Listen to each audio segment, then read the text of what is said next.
மதம் மாத்திரம்னு சொல்ற உங்களுக்கு தான் இந்த பதில். இது மதமாற்றம் இல்ல, மனமாற்றம். இயேசுவை சொல்ல எங்களுக்கு சட்டத்துல இடம் இருக்கு, அதனாலதான் செய்யறோம். அதை விட எங்க ராஜாதி ராஜா எங்களுக்கு கட்டளையா கொடுத்ததை கண்டிப்பா செய்வோம். ஆமா, எல்லாரும் நாசமா போகணும்னா சுவிசேஷ சொல்றோம்.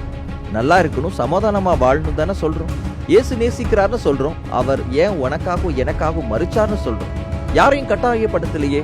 பிடிச்சா ஏத்துக்கோங்க, இல்லாட்டி ஃப்ரீயா விடுங்க. நஷ்டம் உங்களுக்கு தான். சார், ஊருக்கு ஊரு திரும்பி கொஞ்சம் பாருங்க.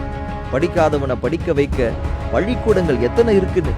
எல்லாம் saint John, saint Matthew, CSI, Lutheran அப்படின்னு எங்க பார்த்தாலும் ஸ்கூலு, காலேஜ் தான். போட்டுக்க நல்ல ட்ரெஸ் கொடுத்து, சாப்பாடும் போட்டு, மருத்துவ வசதிகள் செஞ்சு கொடுத்து எத்தனை ஸ்கூலு, காலேஜ கட்டி இருக்கிறாங்கன்னு கொஞ்சம் போய் பாருங்க. அங்க தானே நீங்களும் படிச்சீங்க. இப்போ நல்ல நிலைமைக்கு வந்த உடனே ஆட்சி அதிகாரம் கையில் இருக்குன்னு ஜபம் பண்றவங்களை அடிப்பேன், உதைப்பேன்னு சொல்லி மதமாற்ற தடை சட்டம் கொண்டு வருவேன்னு குதிக்கிறீங்களே. அன்றைக்கு மிஷினரிங்க எங்கேயோ அவங்க நாட்டுல சௌகரியமா வாழாம இங்க வந்து கஷ்டப்பட்டு ரத்தம் சிந்தி உங்க வாழ்க்கையில ஒரு நல்ல நிலைமைக்கு கொண்டு வந்தா இன்னைக்கு மதமாற்றம் அப்படின்னு சொல்றீங்க. பெண்கள் அடுப்பறையில தான் இருக்கணும் அப்படிங்கறத இன்றைக்கு மாத்தி சமுதாயத்துல நல்ல நிலைமைக்கு கொண்டு வந்தது யாரு? நாகரீகத்தை கொடுத்தது யாரு? உங்க கையில இருக்கிற ரெக்கார்ட்ஸை போய் கொஞ்சம் போய் பாருங்க. கிறிஸ்தவ ஹாஸ்பிட்டல் இல்லாத மாவட்டம் ஒன்று இருந்தா சொல்லுங்க பார்க்கலாம். மருத்துவ வசதி இல்லாத காலத்துல இருந்தாலும் பணம் இல்லாத ஏழைகளுக்கு எத்தனை ஹாஸ்பிட்டல் கட்டியிருக்கிறாங்க கொஞ்சம் போய் பாருங்க. கூகுள், விக்கிபீடியா எடுத்து லிஸ்ட பாருங்க. ஒரு அரசாங்கம் செய்ய வேண்டியதை கிறிஸ்தவர்களும் மிஷினரிகளும் செஞ்சு முடிச்சாங்க.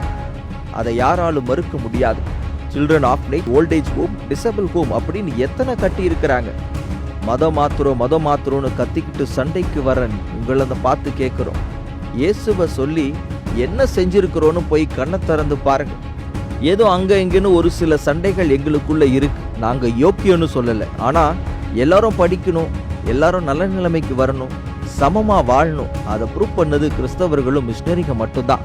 இயேசுவை சொல்லி கிறிஸ்தவனா மாத்தி ஒன்னும் எவனையும் கஞ்சா விற்க சொல்லலையே, பீடி சிகரெட் குடிக்க சொல்லலையே, தண்ணி அடிக்க சொல்லலையே, கொள்ளையடிக்க சொல்லலையே, கொலை பண்ண சொல்லலையே, இன்னொருத்தனை வெறுக்கையும் சொல்லல. அப்படியெல்லாம் இருக்கிற ஒருத்தனை நல்வழிப்படுத்தி அவனுக்கு ஒரு வாழ்க்கையை அமைச்சு கொடுத்தது இந்த சுவிசேஷம். அதுல என்ன தப்பு சார்? VBS கிளாஸ்லாம் போயிருப்பீங்களே, மறந்துட்டீங்களா? கொஞ்சம் மூளையை யூஸ் பண்ணி யோசிச்சு பாருங்க. இயேசுவை ஏற்றுக்கொண்டதுக்கு அப்புறம் அவங்க வாழ்க்கை எப்படி இருக்குதுன்னு கொஞ்சம் போய் பாருங்க. எதுவா இருந்தாலும் சரி, ஒரு நியாயம் வேணும்ல. ஒண்ணு நல்லது பண்ணுங்க, இல்லைன்னா நல்லது பண்ண விடுங்க. தொல்லையா மட்டும் இருக்காதீங்க. நாங்களும் இந்தியர்கள் தான். எங்களுக்கும் எங்க நாடு மேல, எங்க நாட்டு மக்கள் மேல ரொம்ப அக்கறையும் அன்பும் அதிகமா இருக்கு. அதை தான் எங்க ஏசப்பா சொல்லி கொடுத்துருக்காங்க. அடிச்சாலும் உதைச்சாலும் இன்னும் நாங்க செய்ய வேண்டியதை செஞ்சுட்டு தான் இருப்போம். இல்லைன்னா செய்யறவங்களுக்கு உதவியா கண்டிப்பா இருப்போம். இப்படிக்கு உங்கள் நண்பன்.